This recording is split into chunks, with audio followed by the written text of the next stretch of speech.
அனைத்து தமிழ் உறவுகளுக்கும் அன்பு வணக்கங்கள். விஜயின் தற்குறி அரசியல். ஒழுங்கா ஒரு கண்டன அறிக்கைய தெளிவா எல்லாராலையும் புரிஞ்சிக்கிற மாதிரி வெளியிட முடியல திரு விஜய் அவர்களால. What bro, it's very very wrong bro. இப்படியெல்லாம் இருக்கவே கூடாது. இது அரசியலுக்கு ஒத்தே வராது. ஆக திரு விஜய் அவர்களின் தற்குறித்தனமான அரசியலை பற்றியும் முட்டாள்தனமான அரசியலை பற்றியும் தான் இன்றைய காணொளியில ரொம்ப விரிவா தெளிவா பார்க்க போறோம், பேச போறோம். வாங்க பேசலாம். நேற்றைக்கு நாடாளுமன்றத்தில் ஒன்றிய நிதி அமைச்சர் அம்மையார் நிர்மலா சீதாராமன் அவர்கள் திமுகவின் நாடாளுமன்ற உறுப்பினர்களை நோக்கி ஒரு கேள்வியை முன் வச்சாங்க. என்ன கேள்வி? கடந்த 2 நாட்களுக்கு முன்பாக ஒன்றிய கல்வி அமைச்சர் தர்மேந்திர பிரதான் அவர்கள் திமுகவின் நாடாளுமன்ற உறுப்பினர்களை பார்த்து இவர்களின் போராட்டம் என்பது அநாகரிகமானது, இவர்கள் பண்பாடு அற்றவர்கள், நாகரிகம் அற்றவர்கள், படிப்பறிவு இல்லாதவர்கள் அப்படின்னு பேசியதற்காக திரு தர்மேந்திர பிரதான் அவர்கள் தமிழர்களை அவமதித்து விட்டார், தமிழ்நாட்டையே அசிங்கப்படுத்தி விட்டார் என்று சொல்லி அவருக்கு எதிராக பல போராட்டங்களை செய்து அவருடைய உருவ பொம்மைகளை எல்லாம் கொளுத்தி அவரோட அந்த ஸ்டேட்மெண்ட்டை பின்வாங்க வச்சிட்டீங்க. அவை குறிப்புல இருந்தும் கூட அந்த பதிவை நீக்கிட்டீங்க. கடைசியில தர்மேந்திர பிரதான் அவர்கள் தான் பேசிய அந்த பேச்சிற்கு வருத்தம் தெரிவித்துக் கொண்டார், மன்னிப்பும் கேட்டுவிட்டார். ஆக திமுகவை சேர்ந்த நாடாளுமன்ற உறுப்பினர்களே, உங்களுக்கு தமிழ் மொழி மீதும் தமிழர்கள் மீதும் அவ்வளவு பற்றும் பாசமும் இருப்பது உண்மையானால் தன்னுடைய வாழ்நாள் முழுவதும் தமிழ் மொழியை காட்டுமிராண்டி மொழி என்று பேசிய எழுதிய ஈவேராவோட படத்தை எல்லா அலுவலகத்திலையும் வச்சு மாலை போட்டு மரியாதை செலுத்துறீங்க. அவர்தான் திராவிட இயக்கத்தோட முன்னோடி, திராவிட இயக்கத்தோட ஐகான் அப்படின்னு எல்லாம் பேசுறீங்க. இது என்ன முரண்பாடு? இதுதான் நிர்மலா சீதாராமன் அவர்கள் திமுகவை சேர்ந்த நாடாளுமன்ற உறுப்பினர்களை நோக்கி முன்வைத்த கேள்வி. நியாயமா பார்த்தா இந்த கேள்விக்கு யார் பதில் சொல்லணும்? திமுகவை சேர்ந்த நாடாளுமன்ற உறுப்பினர்கள் பதில் சொல்லணும். இன்றைக்கு நாடாளுமன்றம் கூடும் போது ஒருவேளை அவர்கள் இந்த கேள்விக்கு பதில் சொல்லலாம். நேற்று மாலையே அம்மையார் கனிமொழி அவர்கள் இந்த கேள்விக்கு ஒரு மொன்னையான விளக்கத்தை கொடுத்துட்டு போனாங்க. அதை பத்தி பின்னாடி பார்க்கலாம். இவங்க எல்லாம் பதில் சொல்லல அப்படின்னா திமுகவை சேர்ந்த கொத்தடிமை உடன்பிறப்புகள் இதற்கு பதில் சொல்லலாம். அவங்களும் சொல்லல அப்படின்னா பெரியாரிஸ்டுகள் என்று சொல்லிக் கொள்கின்ற தவிட்டு தற்குறிகளான திராவிட பயல்கள் நிர்மலா சீதாராமனோட இந்த கேள்விக்கு பதில் சொல்லலாம். ஏற்கனவே இவங்க எல்லாம் பதில் அப்படிங்கிற பேர்ல கண்டதையும் ஒளறி கொட்டிக்கிட்டு இருக்கிறாங்க. ஒருத்தன் கூட நிர்மலா சீதாராமன் கேட்ட கேள்விக்கு நேர்மையா நியாயமா ஒரு பதில கூட சொல்லல. மழுப்புறானுங்க, உருட்டுறானுங்க, பெறட்டானுங்க, ஆளுக்கு ஒரு விளக்கம் தரானுங்க. மத்தபடி நேர்மையா ஒருத்தன் கூட இதுதான், இதுக்காக மட்டும்தான் எங்க ஐயா ஈவேரா அவர்கள் தமிழை காட்டுமிராண்டி மொழி என சொன்னார் அப்படின்னு ஒரு விளக்கத்தையும் கொடுக்கல. இப்படியெல்லாம் ஓடிக்கிட்டு இருக்கும் போது திடீர்னு ஒருத்தர் குறுக்க வந்து விழுந்துட்டாரு. யாரா அவரு அப்படின்னு எட்டி பார்த்தா குறுக்க இந்த கௌஷிக் வந்தா அப்படிங்கிற மாதிரி தாவேகா தலைவர் திரு விஜய் அவர்கள் நிர்மலா சீதாராமனோட கேள்விக்கு நேற்று மாலை தன்னுடைய எக்ஸ் தளத்துல ஒரு பதில போட்டு இருக்கிறார். என்ன பதில் அப்படின்னா, பெரியார் தமிழை காட்டுமிராண்டி மொழி என சொன்னார் என்பதற்காக நிஜமாகவே ஒன்றிய அரசின் நிதி அமைச்சர் அவர்களுக்கு வருத்தமா? கேள்விக்குறி. அப்படியெனில் மும்மொழி கொள்கையை தமிழ்நாட்டில் திணிக்காமல் இருக்கலாமே. ஏதாவது புரியுது? மறுபடியும் படிக்கிறேன். பெரியார் தமிழை காட்டுமிராண்டி மொழி என சொன்னார் என்பதற்காக நிஜமாகவே ஒன்றிய அரசின் நிதி அமைச்சர் அவர்களுக்கு வருத்தமா? ஓகே, இதுவரைக்கும் புரியுது. அப்படியெனில் மும்மொழி கொள்கையை தமிழ்நாட்டில் திணிக்காமல் இருக்கலாமே. புரியல, தலையும் புரியல, வாழும் புரியல. என்ன சொல்ல வரீங்க ப்ரோ? ஒண்ணுமே புரியல ப்ரோ. ஈவேரா தமிழை காட்டுமிராண்டி மொழி என சொன்னதற்கும் ஒன்றிய பாஜக அரசு தமிழ்நாட்டில் மும்மொழி கொள்கையை திணிப்பதற்கும் என்ன தொடர்பு இருக்கு? என்ன சம்பந்தம் இருக்கு? நிர்மலா சீதாராமன் கேட்ட கேள்வி என்ன, அதுக்கு நீங்க கொடுத்த பதில் என்ன? தலையும் புரியல, வாழும் புரியல. மொட்டந்தலைக்கும் முழங்காலுக்கும் முடிச்சு போட்ட மாதிரி இருக்கு. ஆக்சுவலா இந்த பதில் எப்படி தெரியுமா இருந்திருக்கணும்? இடையில ஒரு வரி வந்திருக்கணும். அந்த வரியோட சேர்த்தே நான் படிச்சு காட்டுறேன், அப்போ உங்களுக்கு புரியும். பெரியார் தமிழை காட்டுமிராண்டி மொழி என சொன்னார் என்பதற்காக நிஜமாகவே ஒன்றிய அரசின் நிதி அமைச்சர் அவர்களுக்கு வருத்தம் என்றால் அவர்களுக்கு தமிழ் மொழி மீதும் தமிழர்கள் மீதும் தமிழ்நாட்டின் மீதும் அந்த அளவிற்கு உண்மையாகவே பற்றும் பாசமும் இருந்தால் தமிழ்நாட்டில் மும்மொழி கொள்கையை திணிக்காமல் இருக்கலாமே. இப்படிதான் அந்த பதில் உரை இருந்திருக்கணும். இடையில ஒரு வரியை சேர்த்து இருக்கணும். அப்பதான் அந்த ஸ்டேட்மெண்ட்டுக்கு ஒரு பொருள் கிடைச்சிருக்கும். ஆனா தலையும் புரியாம வாழும் புரியாம மொட்டை தாத்தா குட்டையில விழுந்த மாதிரி ஒரு பதில கொடுத்திருக்கீங்க. இத நாங்க படிச்சு பார்த்து உங்க மனசுல என்ன இருக்கு அப்படிங்கறத தெரிஞ்சுக்கணுமா? யார் எழுதி கொடுத்தாங்க அப்படின்னு படிச்சு பார்க்காம இத பதிவு பண்ணீங்க. ஆக ஒரு கண்டன அறிக்கையை கூட எல்லாரும் புரிஞ்சுக்கிற மாதிரி ஒழுங்கா தெளிவா கொடுக்க முடியல. நீங்க ஒரு கட்சியின் தலைவர், உங்களோட லட்சணமே இப்படி இருக்கு. உங்களோட கட்சி தொண்டர்களின் லட்சணம் எப்படி இருக்கும்? அதான் டெய்லி பார்த்துக்கிட்டு இருக்கிறோமே. நாம் தமிழர் கட்சியில் இருக்கின்ற பேச்சாளர்கள் பேசுகின்ற கருத்துக்களை எல்லாம் அப்படியே அச்சு அசலா அடிச்சாங்க காப்பியா எடுத்து உங்களோட தொண்டர்கள் பேசிக்கிட்டு இருக்கிறாங்க. ஒருத்தருக்கும் படிப்பறிவோ சுய சிந்தனையோ இல்லவே இல்லை.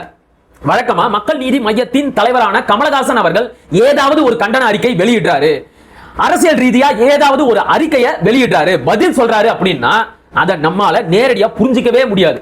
கோனார் தமிழ் உரையை வச்சுக்கிட்டு இத படிச்சு இதற்கான பொருள் என்ன அப்படிங்கறத அந்த நோட்ஸ் வச்சுதான் நம்மளால புரிஞ்சுக்க முடியும். இப்ப அதே வரிசையில தாவேகா தலைவர் விஜயும் வந்து சேர்ந்துட்டார். சரி, அது எப்படியோ போகட்டும். நான் ஏற்கனவே கேட்ட மாதிரி நிர்மலா சீதாராமனோட இந்த கேள்விக்கு நியாயப்படி யார் பதில் சொல்லி இருக்கணும்? திமுகவை சேர்ந்த நாடாளுமன்ற உறுப்பினர்கள் பதில் சொல்லி இருக்கணும். அவங்களை விட்டா தமிழ்நாட்டின் முதலமைச்சர், கொள்கை குன்று, பெரியாரின் தத்துவ வாரிசு ஐயா மு.க. ஸ்டாலின் அவர்கள் இதுக்கு பதில் சொல்லி இருக்கணும். இந்நேரத்துக்கு ஏதாவது பதில் சொல்லி இருப்பாரு அப்படின்னு நம்புறேன். இப்ப இவங்க பதில் சொல்ல வேண்டிய இடத்துல எதுக்காக திரு விஜய் அவர்கள் குறுக்க மறுக்க ஓடணும்? யாரை காப்பாத்த பாக்குறாரு? திமுகவோட நாடாளுமன்ற உறுப்பினர்களை காப்பாத்த பாக்குறீங்களா? உங்களுக்கு என்ன சார் அவங்க மேல அவ்வளவு அக்கறை? எங்கேயோ கணக்கு உதைக்குதே. இல்ல இல்ல, எங்களோட கொள்கை தலைவரை பத்தி தப்பா பேசினா எங்களால பொறுத்துக்க முடியாது, அதுக்கு நாங்க கட்டாயம் பதில் கொடுத்தே தீருவோம் அப்படின்னு சொன்னாங்கன்னா, தாவேகாவின் கொள்கை தலைவரான ஈவேரா அவர்கள் தன்னுடைய வாழ்நாள் முழுவதும் தமிழ் மொழியை இழித்தும் பழித்தும் பேசி தமிழர்களுக்கு எதிராகவும் தமிழ் நாட்டிற்கு எதிராகவும் அரசியல் செய்தாரே, அதற்காக விஜய் அவர்களுக்கு என்னைக்காவது கோபம் வந்திருக்கா? அப்ப அந்த அளவுக்கு தான் உங்களுக்கு தமிழ் மொழி பற்றும் தமிழ் இனப்பற்றும் இருக்கு, அப்படிதானே? அம்மையார் நிர்மலா சீதாராமன் கேட்ட கேள்வி சரியா தப்பா? அந்த அம்மா போற போக்குல இந்த கேள்வியை கேட்கல. தெளிவா தேதி வாரியா ஆண்டு வாரியா எந்த இதழ்ல ஈவேராவோட இந்த கருத்துக்கள் வெளியாச்சு அப்படிங்கறத சுட்டி காட்டி தான் தன்னுடைய கேள்வியை முன் வச்சாங்க. ஏன்பா, தமிழை பத்தியும் தமிழர்களை பத்தியும் யாராவது ஏதாவது சின்னதா தப்பா பேசிட்டா கூட உங்களுக்கு இவ்வளவு கோபம் வருது? தன்னுடைய வாழ்நாள் முழுக்க தமிழ் மொழியை திட்டி தீர்த்தாரே ஈவேரா, அவரோட படத்தை எல்லா அலுவலகத்திலையும் வச்சு மாலை போட்டு மரியாதை செலுத்துறீங்களே, இது என்ன முரண்பாடு? இதுதான் அந்த கேள்வி. இதுக்கு பதில் சொல்லுங்க. இப்ப சில தற்குறி திராவிடர்கள் ஓடி வந்து பாத்தீங்களா நிர்மலா சீதாராமனை ஆதரிச்சு பேசுறாங்க. இதுக்காகத்தான் சொன்னோம், நாம் தமிழர் கட்சி பாஜகவோட பி டீம் அப்படின்னு தினுசா உருட்டுவானுங்க. அவனுங்க உருட்டுறத அப்படியே எடுத்து வச்சுக்கிட்டு இந்த தாவேகா தற்குறிசும் உருட்டுவாங்க. டேய், நிர்மலா சீதாராமனோட கேள்வியில இருக்கிற நேர்மைய நியாயத்தை மட்டும்தான் நாங்க ஏத்துக்கிறோம். மற்றபடி அம்மையார் நிர்மலா சீதாராமன் அவர்களுக்கு தமிழ் மொழி மீதும் தமிழர்கள் மீதும் தமிழ் நாட்டின் மீதும் கடுகு அளவிற்கு கூட பற்றும் பாசமும் அக்கறையும் ஆர்வம் இல்லை அப்படிங்கிறது உங்களை விட எங்களுக்கு நல்லாவே தெரியும். இப்ப அம்மையார் நிர்மலா சீதாராமன் அவர்கள் திமுகவை சேர்ந்த நாடாளுமன்ற உறுப்பினர்களை நோக்கி முன்வைத்த அதே கேள்வியை அவங்களை நோக்கியும் கேட்க முடியும். நாங்க கேட்டுக்கிட்டு தான் இருக்கிறோம்.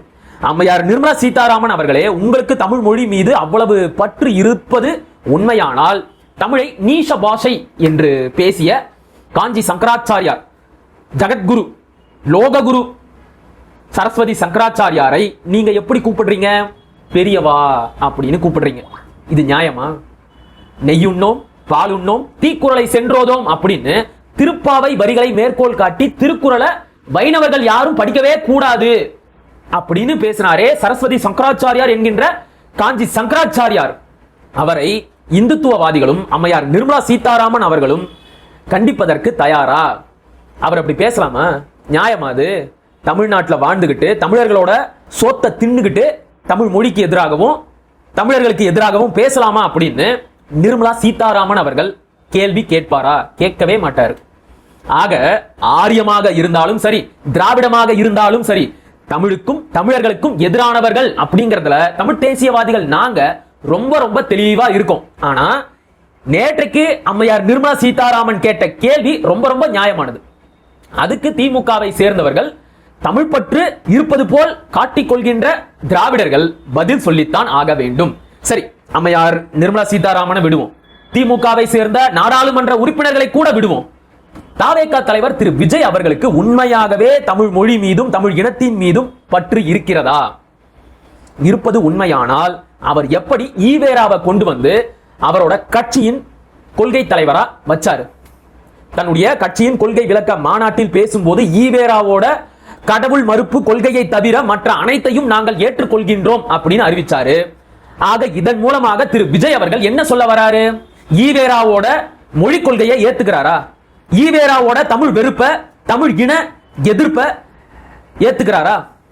ஈவேரா அவர்கள் தமிழ் மொழியை சனியன் என்று சொன்னதையும் தமிழ் பைத்தியம் என்று சொன்னதையும் தமிழ் படித்தால் பிச்சை கூட எடுக்க முடியாது என்று சொன்னதையும் தமிழர்கள் யாரும் தமிழை படிக்க கூடாது, தமிழ்நாட்டின் ஆட்சி மொழியாக ஆங்கிலம் தான் வர வேண்டும் என்று பேசியதையும் எழுதியதையும் திரு விஜய் அவர்கள் ஏற்றுக்கொள்கிறாரா? இதுதான் நாம முன்வைக்கிற ரொம்ப ரொம்ப எளிமையான கேள்வி. நீங்க சொல்றதை வச்சு பார்க்கும்போது ஈவேராவோட கடவுள் மறுப்பை தவிர மற்ற எல்லாவற்றையும் நாங்கள் ஏற்றுக்கொள்கின்றோம் அப்படின்னா ஈவேராவோட இத்தகைய தமிழ் வெறுப்பையும் நீங்க ஏத்துக்கிட்டீங்க அப்படின்னு தான் ஆகுது. ஆக இந்த அளவுக்கு தான் திரு விஜய் அவர்களுக்கு தமிழ் மொழி மீதும் தமிழ் இனத்தின் மீதும் பற்றும் பாசமும் இருக்கு. இதை தமிழ் மக்கள் தான் புரிஞ்சுக்கணும். கொள்கையில தெளிவில்லை, தத்துவத்துல புரிதல் இல்லை, ஆனாலும் நீங்களும் ஒரு அரசியல் செய்ய வந்துட்டீங்க. சரி, ஓகே.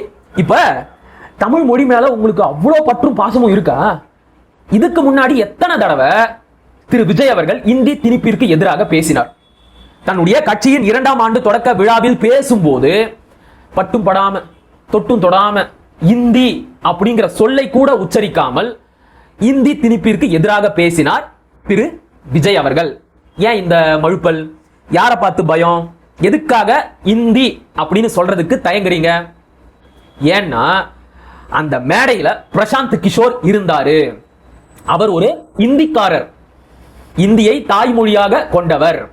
அவரை எலெக்ஷன் ஸ்ட்ராட்டஜிஸ்டா தன்னுடைய கட்சிக்கு நியமிச்சிருக்கிறாரு திரு விஜய் அவர்கள். இந்தி மொழிக்கு எதிராக பேசினா அது பிரசாந்த் கிஷோரை கோபப்படுத்திடும். அதுக்காக இந்தி அப்படிங்கிற வார்த்தையை கூட சொல்லாம அப்படியே சைலண்டா பட்டும் படாம தொட்டும் தொடாம ஒரே ஒரு வாட்டி பயந்து நடுங்கி இந்தி திணிப்புக்கு எதிராக பேசிட்டு போனாரு திரு விஜய் அவர்கள். ஆக ஒரு பீகார்காரன், ஒரு இந்திக்காரனுக்கு பயந்து இந்தி திணிப்பை எதிர்த்து கூட திரு விஜய் அவர்களால பேச முடியல. ஒருவேளை நாளைக்கே பிரசாந்த் கிஷோர் வந்து எலெக்ஷன்ல ஜெயிக்கணும் அப்படின்னா மும்மொழி கொள்கையை நீங்க ஏத்துக்கணும், ஆதரிக்கணும் அப்படின்னு சொன்னா திரு விஜய் அவர்கள் அதையும் ஆதரிப்பாரு போல, கட்டாயம் செய்வார் போல. இந்த லட்சணத்துல திரு விஜய் அவர்கள் தன்னுடைய அந்த ஸ்டேட்மெண்ட்டை முடிக்கும் போது கடைசியில ஒரு விஷயத்தை சொன்னாரு. அதை படிச்சு பார்த்ததுல இருந்து என்னால சிரிப்பு அடக்கவே முடியல. அவர் என்ன சொல்றாரு அப்படின்னா, ஒன்றிய அரசு மீதான விமர்சனங்களை மறைப்பதற்கு கூட பெரியார் தொடர்பான சர்ச்சையை கிளப்பும் அளவுக்கு வலுவானவராக இன்றும் பெரியார் இருக்கிறாரே, இது போதாதா அவரை தமிழ்நாடு ஏன் இன்றும் மாலை மரியாதை செய்து போற்றுகிறது என்பதற்கு அப்படின்னு சொல்லியிருக்கிறாரு. அதாவது ஈவேரா வந்து தன்னுடைய கொள்கைகள்ல ரொம்ப வலுவா இருந்தாராம். அதனால தான் இன்னைக்கு வரைக்கும் தமிழர்கள் வந்து ஈவேரா அவர்களை மாலை மரியாதை கொடுத்து போற்றி புகழ்ந்து கொண்டிருக்கிறார்கள் அப்படின்னு தன்னுடைய பதில முடிச்சிருக்கிறாரு. எனக்கு என்ன கேள்வி அப்படின்னா, திரு விஜய் அவர்கள் இப்ப வரைக்கும் கூட ஈவேராவை படிக்க தொடங்கல தானே? ஈவேரா அவர்கள் எந்த இடத்துல எல்லாம் பல்ட்டி அடிச்சாரு அப்படிங்கிறதுக்கு என்னுடைய அருமை நண்பன் இடும்பாவனம் கார்த்தி ஒரு பட்டியலே போட்டு இருக்கிறான். அதையெல்லாம் படிச்சோன்னு வச்சுக்கோங்களேன், அவ்வளோ வேடிக்கையா இருக்கும். நேரத்துக்கு ஏத்த மாதிரி, காலத்துக்கு ஏத்த மாதிரி, அன்றைய அரசியல் சூழலுக்கு ஏத்த மாதிரி மாத்தி மாத்தி பேசுறது, ஏற்கனவே தான் பேசிய கொள்கைக்கு முற்றிலும் முரண்பாடான இன்னொரு கொள்கையை பேசுறது, இதுதான் ஈவேராவோட வழக்கமே. நான் வேணும்னா 1-2 படிச்சு காட்டுறேன், எவ்வளவு வேடிக்கையா இருக்கு அப்படின்னு நீங்களே சிந்திச்சு பாருங்க. தமிழர் என்றால் பார்ப்பனர்கள் வந்து விடுவார்கள் என்பார், பிறகு பார்ப்பனர்களையும் தமிழர்கள் என்பார். ஐயா ஈவேரா தான் ஒரு இடத்துல தமிழன்னு சொல்லாத, அப்படி சொன்னா நானும் தமிழ் தான் பேசுறேன்னு சொல்லிக்கிட்டு பார்ப்பான் உள்ள வந்துருவான் அப்படின்னு சொல்லுவார். இன்னொரு இடத்துல வந்து பார்ப்பனர்களும் தமிழர்கள் தான் அப்படின்னு சொல்லுவார். இது முரண்பாடு தானே? ஏதாவது ஒரு கொள்கையில வலுவா இருந்திருக்கணும். ஆனா அவர் அப்படி இல்லை. அடுத்ததா திமுகவை கண்ணீர் துளிகள் கட்சி என்று கூறி அதனை தடை செய்ய கோருவார். பிறகு அதே திமுகவை இந்தியா முழுக்க விரிவாக்கம் செய்ய வேண்டும் என்பார். எப்படி இருக்கு? ஒரு இடத்துல திமுகவை தடை செய்யணும் அப்படின்னு பேசுவாரு, இன்னொரு இடத்துல திமுகவை அனைத்து இந்திய கட்சியா மாத்தணும், இந்தியா முன்னேறணும் அப்படின்னா அதுக்கு திமுக தான் ஆட்சிக்கு வரணும் அப்படின்னு பேசுவாரு. இடத்துக்கு ஏத்த மாதிரி நேரத்துக்கு ஏத்த மாதிரி மாத்தி மாத்தி பேசுறது அப்படின்னா இதுதான். டபுள் ஸ்டாண்டு கண்ணாயிரம் அப்படின்னா அது நம்ம ஈவேரா தான். சரியா? அடுத்ததா 2 பாட்டு பாடிவிட்டால் புலவரா என பாவேந்தர் பாரதிதாசனை சாடுவார். பிறகு வள்ளுவன் படத்தை தூக்கி எறிந்துவிட்டு பாரதிதாசன் படத்தை வையுங்கள் என்பார். படிச்சுக்கிட்டே இருக்கலாம். ஒரு பக்கம் முழுக்க ஈவேராவோட முரண்பாடுகள் இருக்கு. இவர் வலுவான தலைவரா. விஜய் ப்ரோ, தயவு செஞ்சு ஈவேராவை போய் படிங்க. முதல்ல படிச்சு பார்த்துட்டு அப்புறம் பேசுங்க. சரியா? இப்படியெல்லாம் கேனத்தனமா மொன்னத்தனமா ஒரு பதில போடாதீங்க. நீங்க தான் கேலி பொருளா மாறிக்கிட்டு இருக்கிறீங்க. சரி, ஓகே, யாரையோ காப்பாத்த நினைச்சீங்க, காப்பாத்திட்டீங்க. இன்னைக்கு பூரா இத பத்தி தான் எல்லாரும் பேசிக்கிட்டு இருக்க போறாங்க. ஹாப்பியா? செய்யுங்க. இன்னும் எத்தனை காலத்துக்கு திரைமறைவுல இருந்து நீங்க அரசியல் செய்றீங்க அப்படிங்கறத நாங்களும் பார்க்கிறோம். மீண்டும் அடுத்த காணொலியில் சந்திப்போம். அதுவரை இணைந்திருங்கள். இது உங்கள் நெற்றிக்கண். நான் உங்கள் மகிழன். படிப்போம், பகிர்வோம், பயன்பெறுவோம், கற்போம், கற்பிப்போம், களமாடுவோம். தமிழ் வெல்க, தமிழர் வாழ்க, தமிழ்நாடு வளர்க, தமிழ் தேசிய மலர்க மலர்க மலர்க. நன்றி, வணக்கம்.